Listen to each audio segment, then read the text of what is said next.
到底依家啲00後係點樣諗法？我真係諗啊！就呢間屋，一個媽咪睇4次，今日帶個仔過嚟睇次，一處否決晒。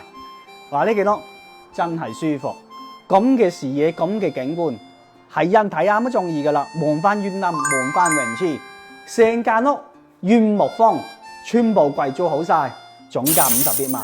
個今日係咁嘅，媽咪咧帶個仔過嚟睇，咁咧就諗住落個仔嗰邊，話諗住俾20幾萬嘅首付。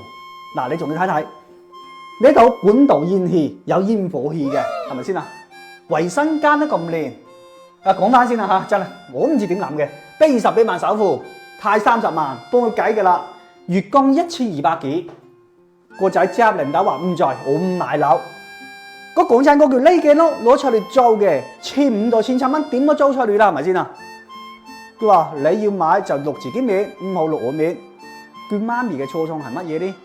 諗住買呢間屋攞個仔個面，到時候個仔結婚之後就住嗰間屋。兩個老人家就住呢度，配啲家私就可以入住啦，前期租住緊先。但係一口否決添，到底00後依家係咩心態？我唔明啦。如果你係00後嘅話，可唔可以幫我解答下？